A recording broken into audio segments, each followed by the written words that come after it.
Hi, this is Ned Siegfried from Siegfried and Jensen. As proud sponsors of BeliefCast, we hope you are inspired by Todd's weekly podcasts, which contain so many courageous stories of recovery and personal growth. Remember, it's not what happened in the past that matters, it's what happens in the future. We invite you all to work hard and be optimistic about your future. Enjoy today's podcast. Welcome back, everybody. This is Todd Sylvester with the Todd Inspires BeliefCast. Thank you for tuning in once again.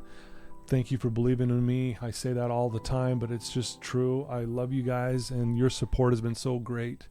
And I want to thank our sponsors. We have Siegfried and Jensen, Wasatch Recovery, Veracity Networks, and iHill Institute. They're all amazing businesses with amazing owners, and I want to thank you guys for believing me as well to make this possible. And your constant support has just been, the greatest thing that's ever happened to this. And so thank you. And I want to thank my previous guests. You guys have been fantastic. And today you guys are in for a treat. This story is going to make you smile, laugh, and cry and inspire you to be better. And I'm just so excited. Today we are joined by Beau Millett. Beau, thanks for joining us. Thanks for having us. Yeah. His mom's also in here. Tammy, thanks for joining us as well. Happy to be here. Yeah, she's going to provide some insight from her perspective, and I'm excited to have her here as well. But I'm going to start off by sharing a little background on Beau. He's going to be a senior in high school this year. Which high school are you going to? Parowan High. Parowan High, right on. So he's going to be a senior. He spent his whole life playing competitive sports. He's excelled at everything he set his mind to, and I love that part. And I think that's also why you're sitting here with me today. He's played football, basketball, baseball at the varsity level as a freshman, which that's impressive. Baseball is your love, though. Out of all the sports, you love baseball the most? Oh, yeah. Yeah. What position do you play in baseball? Third base and pitcher. Third base. Man, that ball's coming down there hot on third base.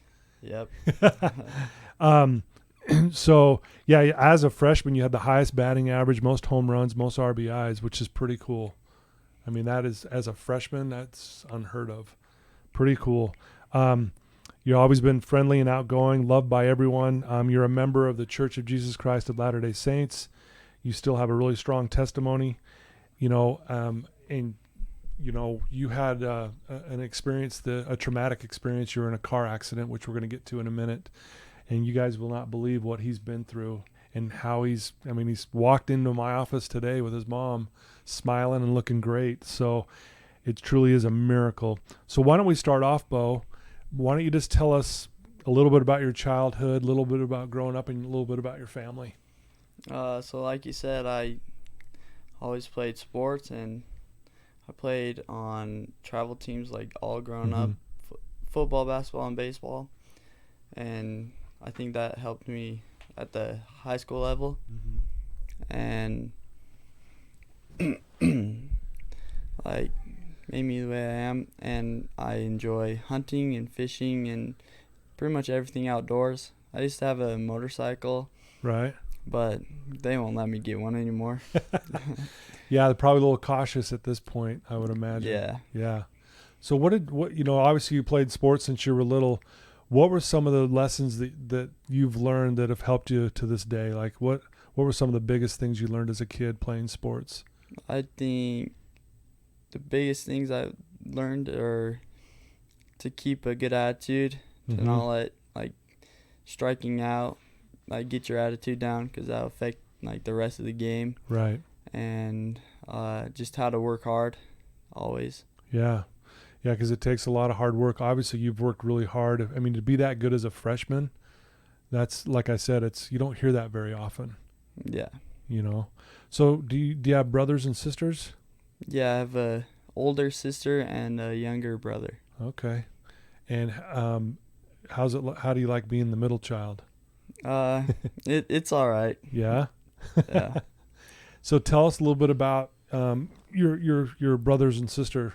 Your brother and sister, how's it like hanging out with them, and what's it like being, in that family? They're pretty fun to be around. Luke, my younger brother, he's a lot like me. He's a lot more quiet though. Yeah. He's always played sports. He he's pretty dang good. Is he? Yeah. Trying to keep up with his big brother a little bit? Yeah. I think he's already passed me. Really? Yeah. Does he play baseball as well? Yeah. Okay. How about your sister? Was she involved in sports, or did she do other things like dance or? She was involved in softball, and Oh, cool. her senior year she played basketball. Okay. And her love is volleyball. She's really good at volleyball. Okay. So it runs in the family, everyone playing sports, right, Mom? Yeah, we're crazy sports family. Yeah, love it. Well, you know what I love about sports is, yeah, it's fun, but it's the life lessons that it teaches us. And that's why I asked you, what were some of these things that you learned? I mean, it teaches confidence. It teaches self-discipline. It helps you, like you said, when if you strike out, you have to adjust your attitude on the fly, or it'll affect the rest of your game. I mean, that's a skill, right? To learn that. Yeah. And what better way to do that in sports? Because what do they say in baseball? You fell 7 out of 10 times, and you're a Hall of Famer or something like that. Yeah. Hit 300 and you're in the Hall of Fame, which is pretty amazing. But what were some other things? Tell us about your mom and dad. What are some things about them, and maybe some lessons you've learned from your mom and dad as you've grown up? My dad's he's pretty quiet, like my brother. Mm-hmm. My mom, she's like me. She talks a lot, and she's fun to be around. Some life lessons I've learned from each of them. I learned how to work really hard, like from my dad. Okay. And I grew up working for him. And did you? He has a masonry company. Oh, yeah. That he owns. And my mom, I learned like how to keep my faith up and like use that as like the rock that you're standing on. Gotcha. So yeah, working with your dad as a masonry, that's a lot of hard work, isn't it? Oh yeah. Yeah. And does your dad expect you to work hard? Does he always kind of push you to always, work hard at whatever you're doing? Oh yeah. Yeah. So what about, your faith? I know that's a big part of your life and it means a lot to you. Tell us a little bit about why that's so important to you. I think like during the crash, like is when I had to use my faith the most, because like I always turned to my Heavenly Father to say prayer, and like a couple days later or sometimes instantly I'd like receive blessings, and I truly believe that it's because of my faith. Right. Well, we'll get into that. Let's talk about the car accident that happened. It looks like it happened on June 4th, 2019. You were ejected and thrown between 40 to 100 feet. I can't even imagine that. You suffered a compound fracture in your right femur, broke nearly every bone in your face. You had a severe traumatic brain injury where they had to take a piece of your skull off to let it heal. You also got, looks like, an infection that first year, which did not help anything at all, obviously. And I mean, the list goes on. I mean, we could sit here and list off all these other things, surgeries and things like that. So tell us about the car accident, and then just share your story from that point and what happened. And then, Mom, I want you to chime in too, like when you feel like you fill in the gaps. Is that all right? Yeah, he doesn't remember much about the first couple months in the accident, but. So I was headed to work for my dad, and then I remembered that I forgot to open and close the laundromat. Well, open the laundromat. Okay. Which that was my second job. Oh. And so I was like, crap. And I just hustled over there. And on my way back, I was most likely texting and driving. And I wasn't wearing my seatbelt. And then for some reason, I swerved and went off the road and rolled 3 times. Oh, and wow. I was ejected because I wasn't wearing my seatbelt. Do you know how fast you were going? I don't know. Don't know. Well, I would imagine pretty fast if you had, being ejected that far. Yeah. So the accident happens. You don't remember the first, a couple months after that even? Yeah, even a few months before the accident, but I mean, they really don't know what happened. It didn't look like he like went off the road and then veered back, you know, Right. because when you think a teenager, it's probably texting and driving or some kind of issue like that. But so we're really not sure what happened, and he likes to make up stories about what did or didn't happen. But So why don't you, Mom, tell us? I mean, he has this accident. At this point, he's not conscious. He doesn't know what's going on. You get the news. Tell us about what that was like, and then kind of maybe share with us the next couple months of what that was like. yeah, so I was just home. Actually, my husband was home as well, and just was expecting Beau back home. So he thought, well, we better go try to figure out where Beau's at. So he head up the road, and really the accident happened about 200 yards from our house. It was not Far, right? Yeah. So he headed up the road and could see the accident, and there was already first responders on scene by the time Buddy got there. Luckily, we're on a frontage road, so luckily someone from the freeway had seen the accident and called it in. So, we felt like that was one of our first miracles in the process, is that people were there quickly because he was not in good shape. So the first responders came, and we're a small town, so a couple of the first responders actually know Beau and our family personally. The one was in our ward. The other one helped coach baseball and knew Beau very well. They didn't even recognize him. He was pretty mangled and beat up. And so when Buddy came on scene, even he kind of had to check around the truck to identify it really was Beau's vehicle. They didn't let him down to the scene, understandably, because it was pretty traumatic. But he could hear him actually gasping for breath and kind of fighting For his life, right? Yeah, but he was out like in a sagebrush field. We couldn't really, see him, just kind of hear things. But wow. So they life flighted him to St. George because they didn't know if he would survive. They life flighted him to St. George to get him stable enough, and then we knew from there we would go to Primary Children's. So we drove to St. George and not knowing if he was going to make it or not, and not really knowing what we were dealing with. And by the time we got there, we realized he had a lot going on. Wow. So as a mom hearing this, I mean, I already know the answer, but I mean, how are you dealing with this?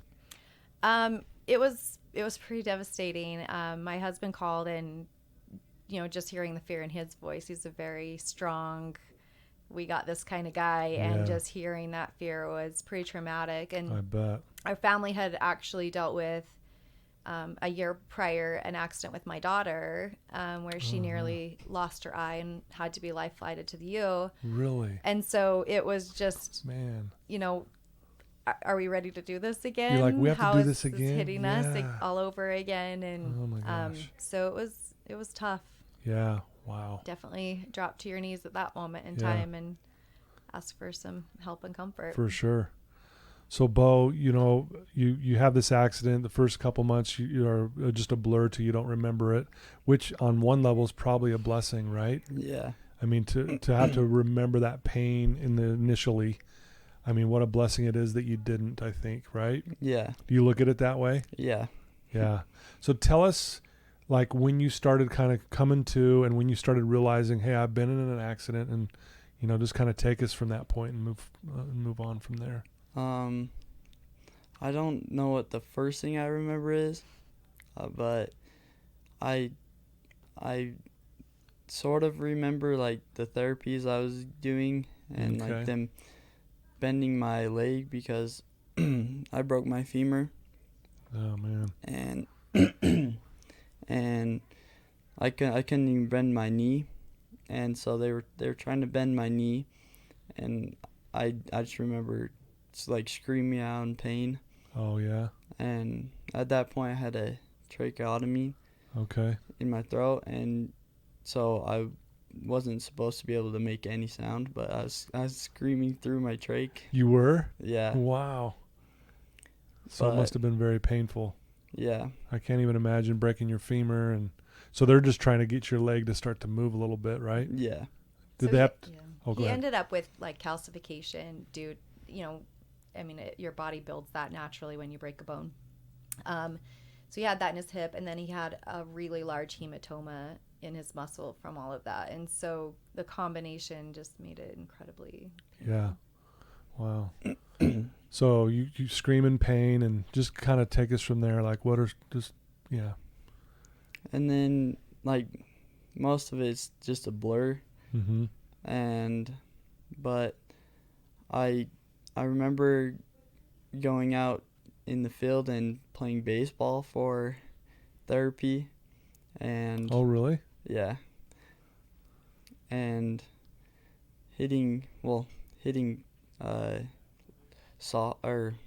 wiffle balls. Oh, yeah. Yeah. And how many months has this been now since the accident that you're now like hitting wiffle balls, which is pretty amazing. Yeah, it was about a month and a half. Really? It was Yeah. amazing. And that's fast. Like you mentioned that earlier, like how fast this healing process, along with you got an infection, right? Yeah. I mean, So I walked out of the hospital on my own, or like just by myself.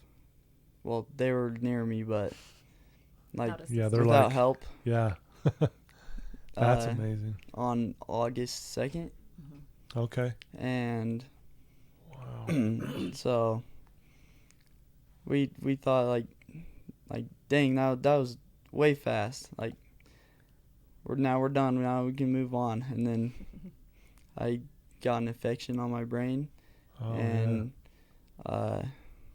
then I had to go back, and they had to open my head up again. yeah. Oh, wow. Brain surgery number 3, and then they started me on some serious antibiotics, and then I got what was called Duress syndrome from, like, it's a reaction to this antibiotics. Okay. And so then they started me, or they stopped those antibiotics and opened my head up again, and they found that there's still infection on my brain. And so they Not at that point. oh The Duress syndrome was just a reaction to the antibiotics. Right. And was life-threatening. Like we went, took him in, he was super sick, and next thing we knew, we were being life-flighted back to primary children's. So it was basically his liver and kidneys shutting down completely in a reaction. In the reaction to that, wow. And the brain infection, was that life-threatening? I would imagine, yeah. Yes, yeah. It actually was MRSA, which is very hard to treat. Oh, man, yeah. Yeah. So it's kind of like one step forward, 2 steps back, constantly, the back and forth, That right? is our Throughout story. Yeah. Through the next year. So how's the family, Mom, dealing with this? Like, you're seeing your son, going through this painful process of making it back. I mean, how did you feel, and just share your experience from watching that? Yeah, it was challenging. I mean, Beau has always been abnormally strong, abnormally athletic, and so it was really tough to see him so lifeless and struggling just to breathe, or small things. It was really tough on my husband. He made the executive family decision to have him run and drive that morning to open the laundromat, and so he felt just this overwhelming guilt. I mean, you can't really go there, but you sometimes do. And sure. What if, or maybe we should have. And so he really struggled that way too. And we really turned to our faith too. I remember months before this, I felt very overwhelmingly strong that my boys would be able to impact people, and I clung to that and to that faith, knowing that he did have a purpose, and I felt really strongly that he was going to overcome this. But we were told it would take years of recovery. We did not expect how quickly he was able to come back from this.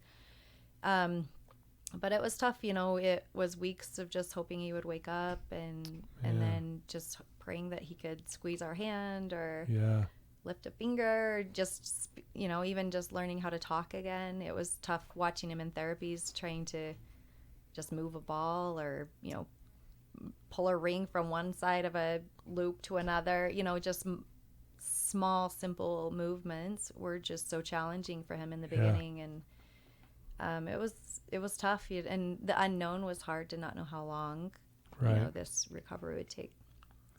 Yeah, it's pretty amazing that here. I mean, like I said in the beginning, you walked in here, you look great, and you're going to be playing sports again, right? I mean, you're back playing. Yeah, I played last year. Yeah, I mean, how did that go? There's so much here I want to talk about, but so you have let's go back. I'm sorry. So you had the brain infection, MRSA, that you had to go back a couple times to get surgeries. How long did it take for that to finally go away? So they switched my antibiotics, and by November, I was back playing 5-on-5 basketball and hitting live pitch by baseballs. November. Yeah. That's insane. Seriously. How was your attitude through this? Did you ever feel depressed? Did you ever feel like, why me? Why did this have to happen to me? I've always wondered that, when someone goes through something this, hard, but here you are in November playing again. Yeah. I was never depressed. I always did the best I could to just laugh and joke around with my mom and keep everybody around me laughing, because I don't feel like it's very productive thinking to just think why me. Yeah. It happened. I can just move on and deal with it. Wow. That is amazing. That's always been my thinking. So you've been like that even as a kid, right? Yeah. Yeah. I think that, again, that's where I think sports plays a big part in this, because of the mindset you have to be good at what you do, right? Yeah. And it sounds like you handled this the same way. Like you said, you strike out, what's my attitude going to be like so I don't ruin the rest of my game? Yeah. You had this accident. What's my mindset going to be so I don't ruin the rest of my life? Yeah. Because if you were depressed and sad and sitting in your room, everyone would understand that. I would be I'm blown away you're sitting here, dude. I'm really impressed with that. So you start playing sports. Did you ever, though, feel frustrated, man, I don't know, because you could remember how you used to play sports, right? How good you were. Was it hard to be okay, I'm not playing like I normally did before, at least in the beginning?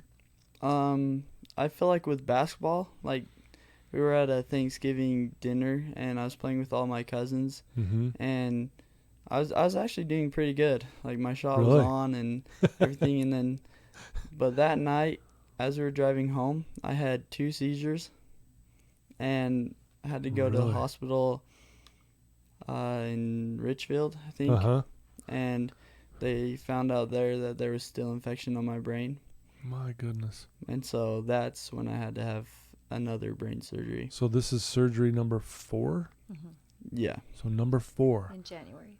So that's why it wasn't because you were overdoing it with playing basketball, which, I might think wow, should he be playing right now? Right. Because it's, but it was more because the infection was still in there. Yeah. Okay. And so they opened my head up, and they decided to start me on some more serious antibiotics, and they had to leave my skull piece out for 4 months. And wow. I got to wear a really sexy helmet.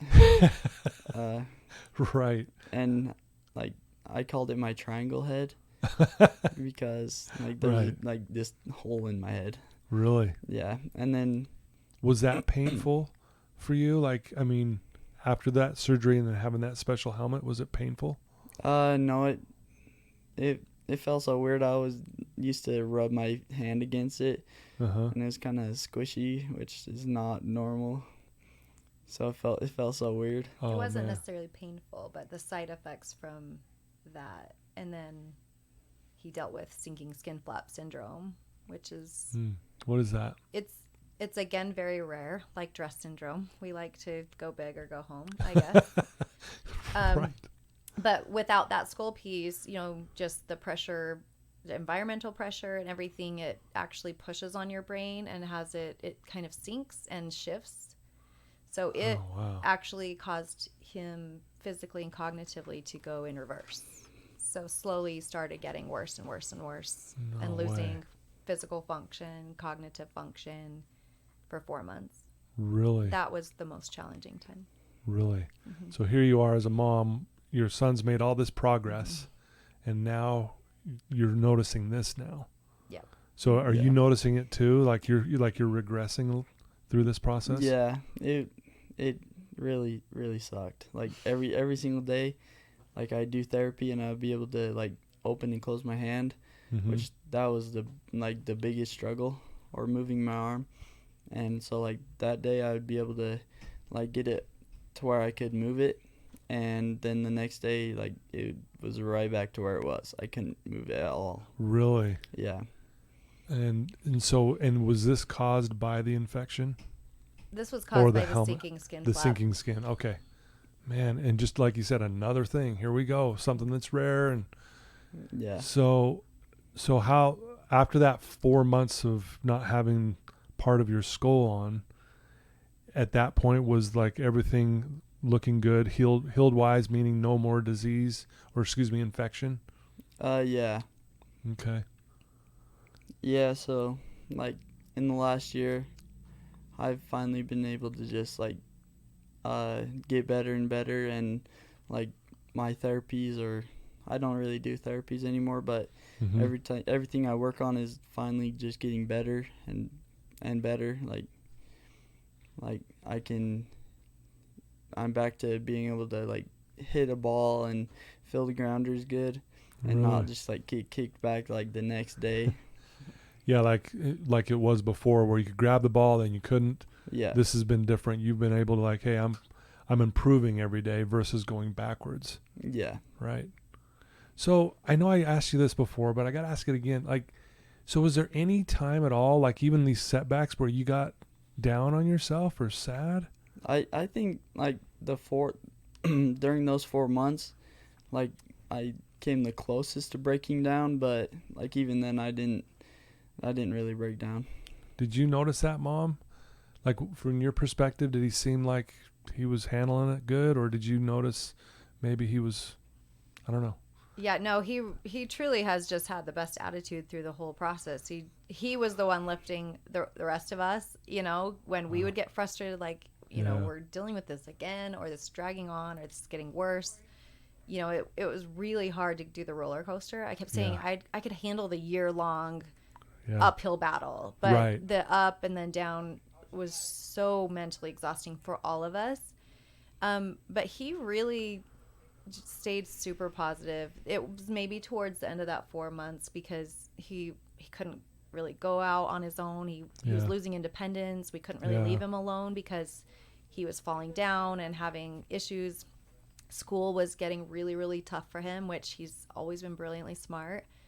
And so just trying to finish out sophomore year was a little bit of a struggle to get him through that. That was probably the hardest part. And basketball season was hard for him. He handles it well, but it was very discouraging to not be where he wanted to be. Yeah, I bet that was tough. But man, I'm blown away just at your attitude, because, like you said, he was lifting all you guys up.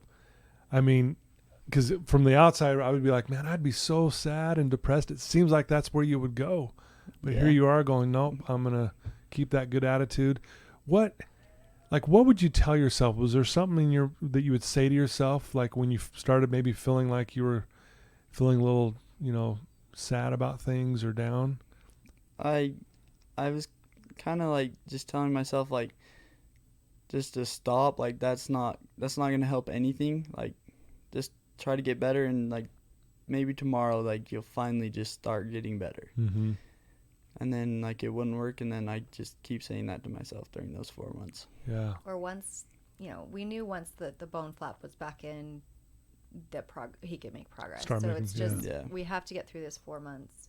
Yeah. But when the radiologist came back and verified that it was sinking skin flaps, and I mean the terror in his voice was like, you need to have surgery tomorrow.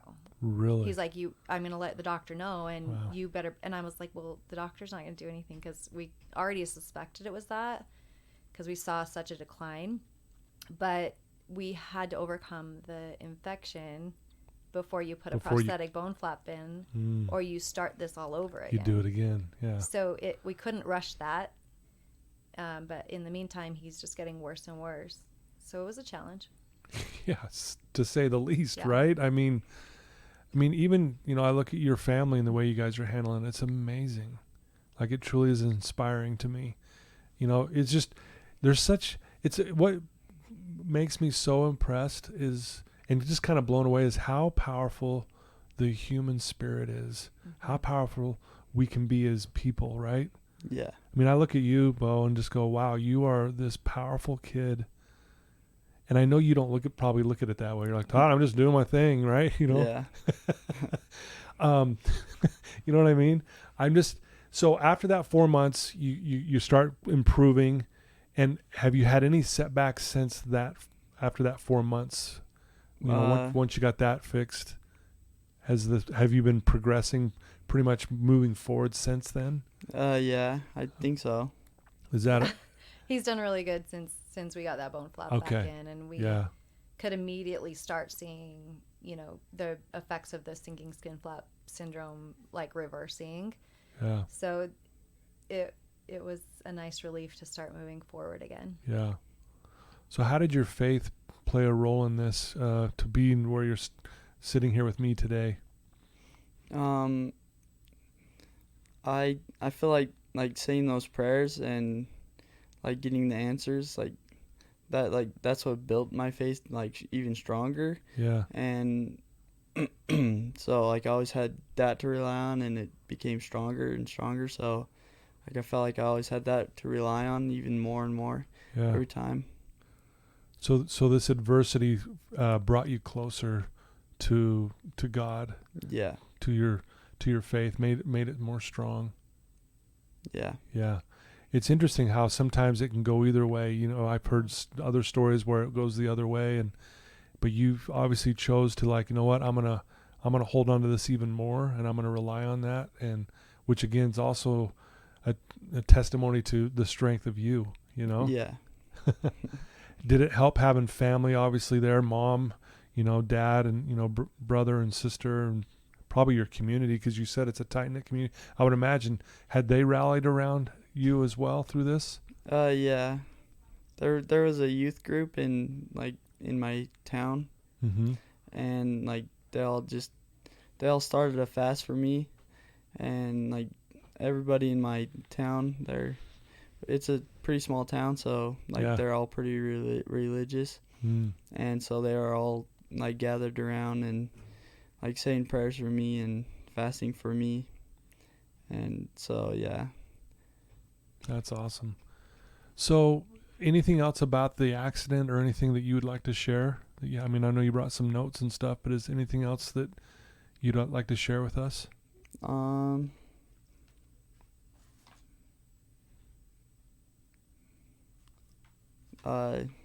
No, I don't know.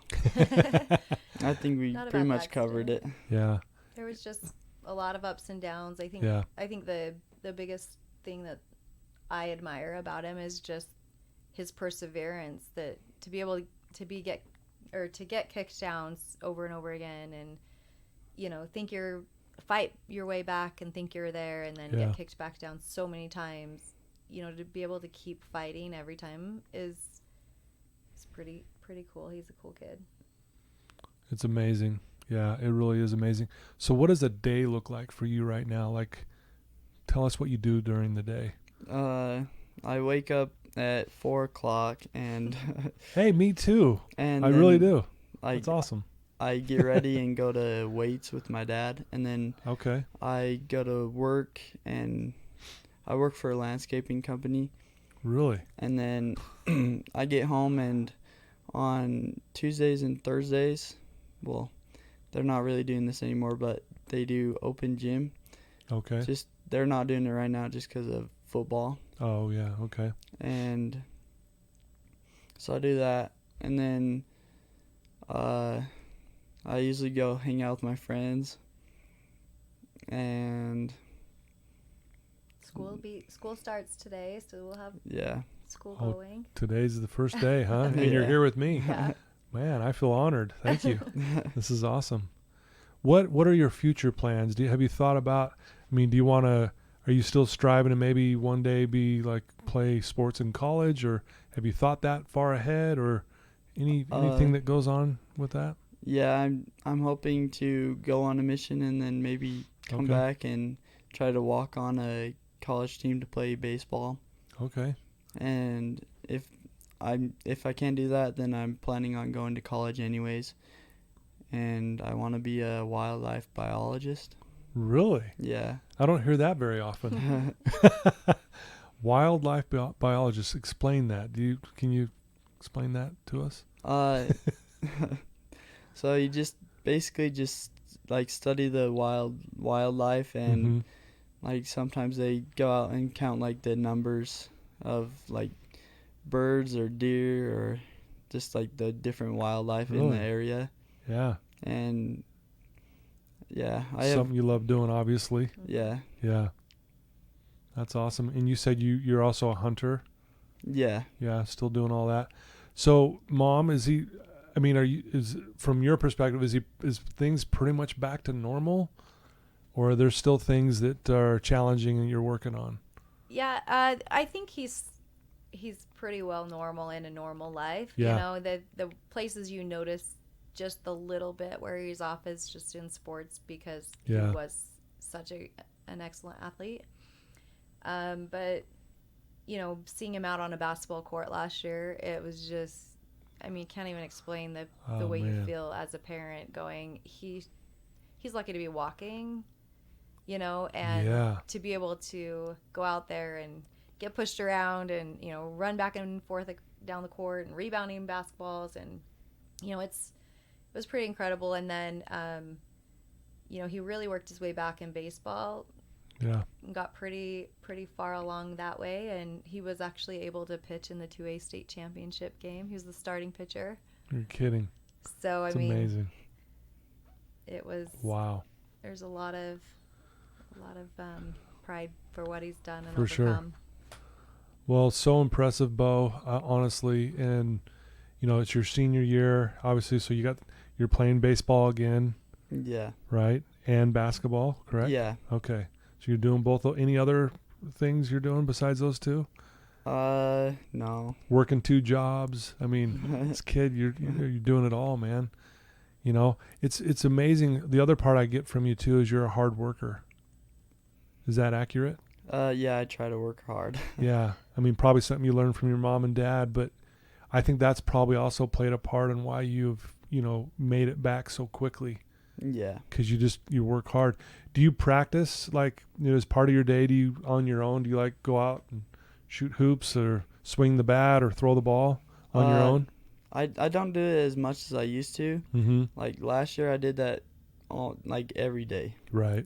I would be on the baseball field or in the church gym shooting. Just shooting all the time. And Yeah. like the other day, I did go and shoot because they didn't have open gym. But it's just every once in a while now. Right on.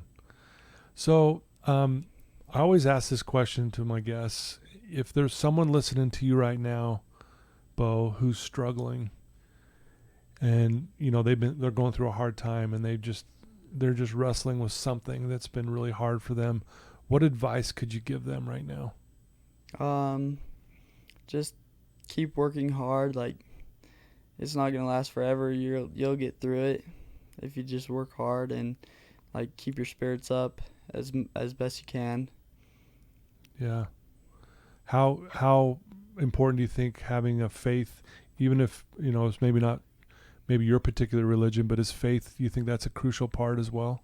Yeah, just I think it's really crucial to have somebody like a thing to turn to. Yeah. Yeah, like a higher power. And Yeah. Yeah. There's a lot of listeners that, you know, may not be of your faith. And but again, I admire that you're dedicated to it.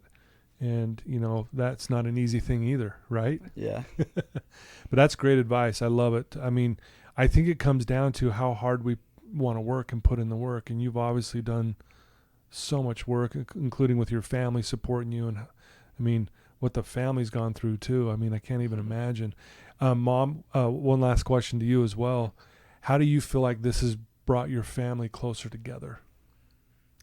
I think the biggest thing is showing these kids too that it's really your family. Not that we didn't have a lot of support from the community, but you really do realize it's your family that's going to be there, and they're your rock and they're your strength. Yeah.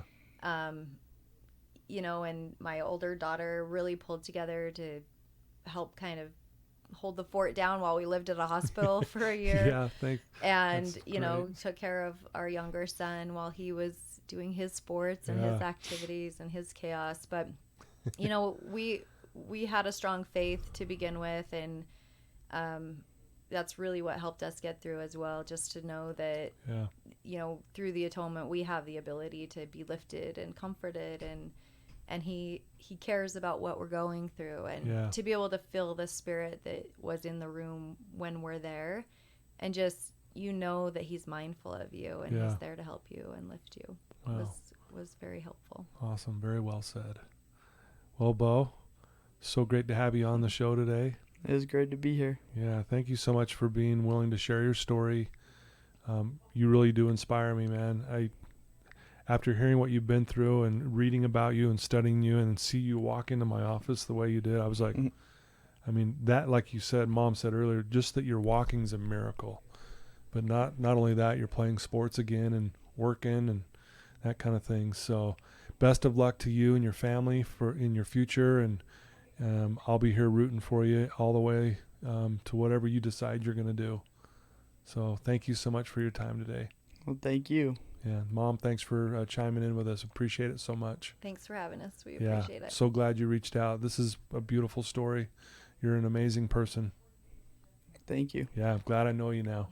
That's awesome. Well, there you go, folks. Thank you for tuning in. Thank you so much again to my sponsors, and also just for you guys and all the support. Please share this with people you know, especially if you have a son or daughter who might be struggling with whatever it may be. They'll be inspired by Beau's story and his attitude and his hard work and his dedication to his faith. It truly is inspiring. So thank you for tuning in. And Tammy and Beau, you guys are great. Thanks for coming. Thank you. Take care. Thank you.